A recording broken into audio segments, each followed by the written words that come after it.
Os impactos da tecnologia na educação. Esse é o tema central dessa abordagem que vamos fazer com educadores espalhados por todo o Brasil sobre os avanços tecnológicos e, naturalmente, todas as modificações em todas as áreas da sociedade trazem sempre impactos. No campo da educação não é diferente. E a história conta realmente que tivemos muitos impactos e sempre trazendo reflexos, dúvidas, questionamentos em toda a história. Então nós temos, por exemplo, na época da imprensa com caracteres móveis, que foi descoberta, inventada por Gutenberg, e nós tivemos realmente aí um impacto forte. E esses impactos naturalmente trouxeram sempre reações. Todo avanço tecnológico implica em reação igualmente existente. Então nós temos uma balança onde mostramos a cada impacto tem sempre reação. E essas reações podem ser das mais diversas naturezas.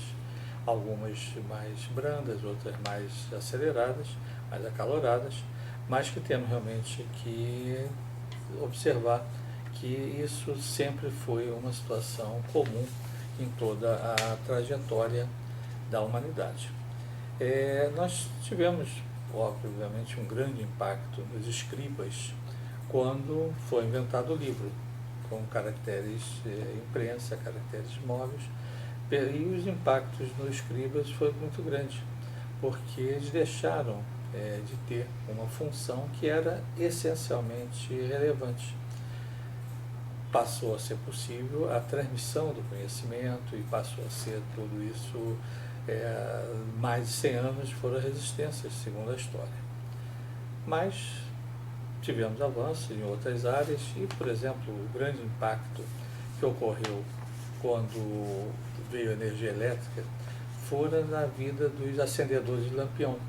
Nós tínhamos os profissionais que percorriam os postes e postes acendendo o lampião de gás e que com a energia elétrica eles perderam as suas funções.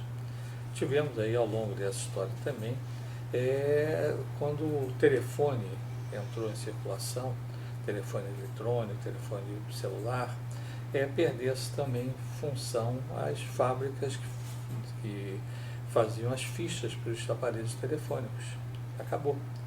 E outras mudanças vieram, inclusive no campo da educação à distância. As reações foram muito fortes quando a educação à distância veio e muitos professores reagiram fortemente à nova tecnologia que veio para ficar.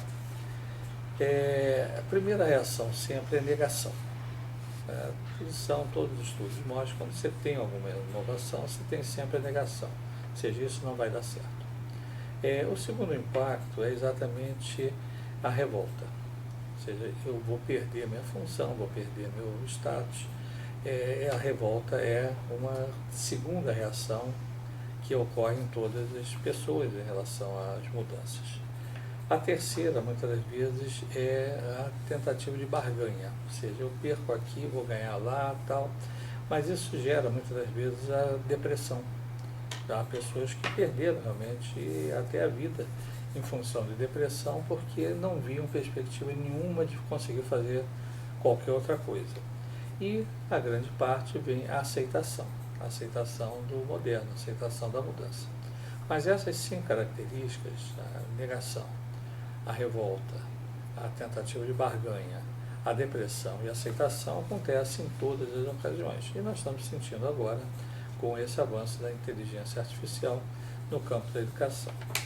Mas nós temos que convir que todo o processo de mudança tem uma fase.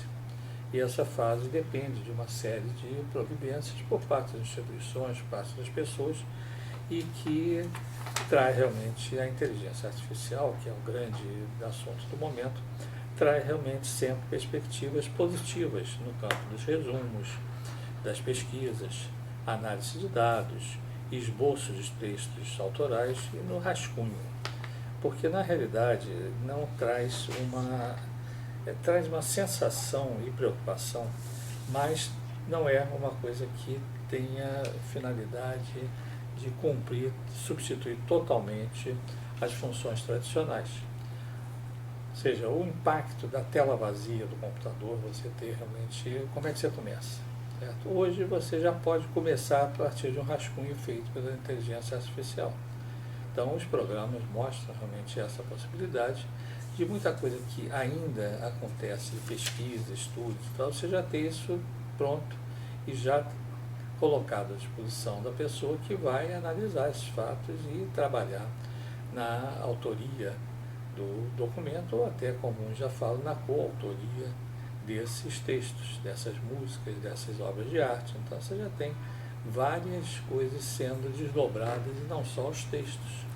E isso tem sido acompanhado pela imprensa, pelos pesquisadores, e nós temos que verificar que os alunos têm que ser avaliados pela capacidade de debater, mas pela capacidade do que conhecem. Então esse é um grande desafio no campo da educação, para você migrar de respostas para debates. Então, ou seja, as respostas estão à disposição. As inteligências são colocadas à disposição, o mercado comum do conhecimento já existe. Então você simplesmente tem um programa que hoje facilita para todos, mas não deva existir realmente formas iguais do que se adotava antes no campo da educação.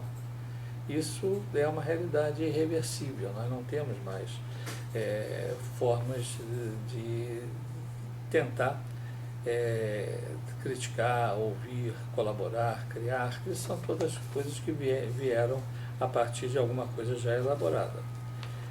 Não pela capacidade de respostas às perguntas, ou seja, o aluno não pode ser avaliado pela capacidade de resposta às perguntas, isso o computador já faz. E vários exemplos estão sendo colocados, evidenciados pela imprensa, de resultados positivos em avaliações difíceis, que dependiam de estudar, de decorar, de pesquisar, mas sim, fortemente de assimilar e decorar coisas que poderiam cair na prova. Hoje a prova é um aspecto secundário. A tecnologia, o avanço, vem trazer realmente respostas de muita coisa que representam desafios. E cabe ao educador, cabe aos professores, trabalhar nessa direção de novos conceitos. Ou seja, não adianta você fazer perguntas que as respostas já poderão vir prontas. Então você tem que trabalhar em cima de questionamentos, de debates, de sentido crítico, de apuração, e não no modelo que era o modelo tradicional de perguntas e respostas, que isso já de longo tempo tinha máquinas de responder. Hoje as máquinas são mais avançadas. E não adianta, por exemplo, como aconteceu em algumas universidades, inclusive estrangeiras, Estados Unidos, França, foram os dois países que destacaram logo no início, de proibir. Ou seja, não adianta você proibir. Certo? Isso traz uma reação até maior. Mas algumas, nós já vimos até editoras científicas colocando que é proibido a coautoria de artigos científicos com a inteligência artificial. Até que ponto essa proibição vai ocorrer? Não sabe. Mas a tendência normal é que você tenha realmente que trabalhar no sentido de aprimorar os profissionais que trabalham na educação, prepará-los de uma forma mais ampla, até para o debate.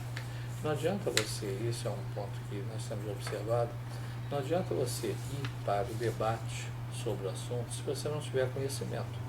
E aí vai uma grande semente para todas as instituições, de desenvolvimento de workshops, de estudos, entre os profissionais que atuam no campo da educação, professores, diretores, antes de sair para a discussão com a sociedade, com alunos, entrevistas, etc.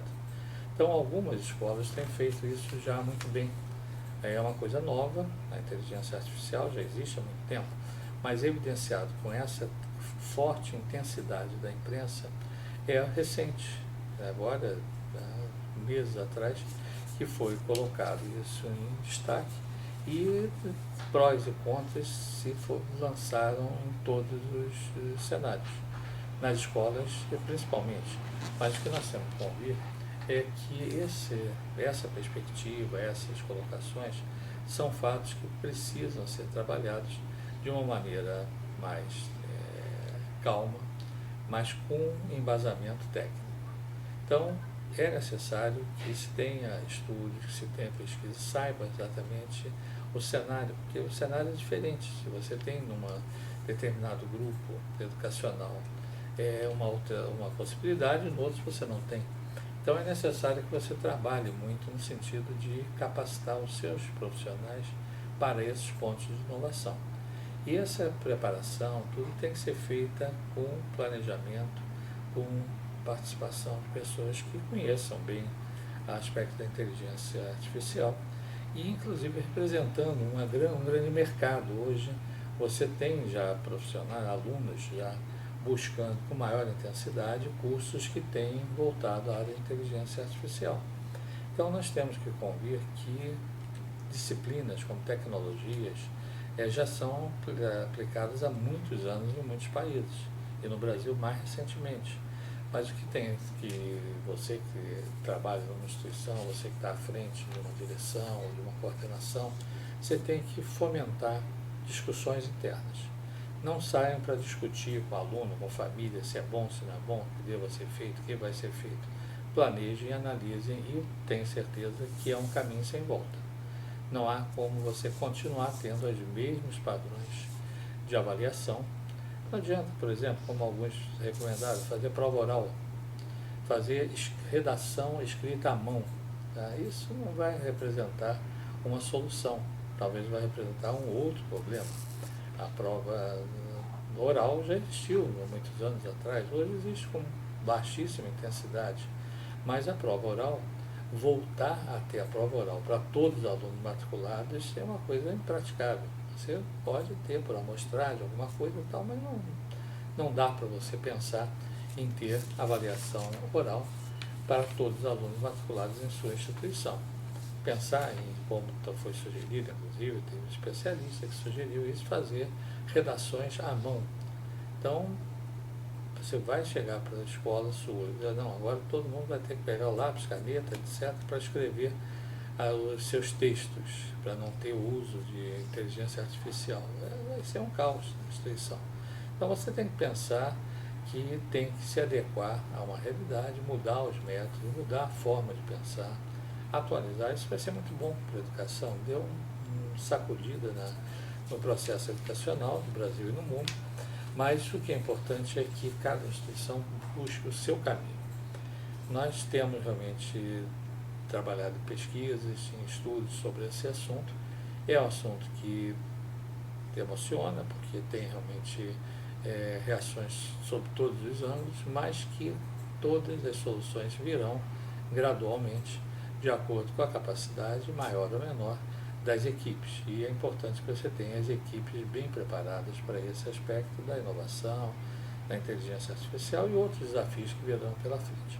Então, nós encerramos a nossa conversa com vocês nesse momento, mas recomendando realmente que tenham tranquilidade, estudem, ouçam especialistas, aprofundem as questões. Não é uma plataforma que é colocada hoje, uma ferramenta, você vai ter outras. Tem outras já sendo colocadas no mercado, todas elas vão trazer reflexos e esperamos que sejam reflexos positivos para a educação no Brasil e no mundo.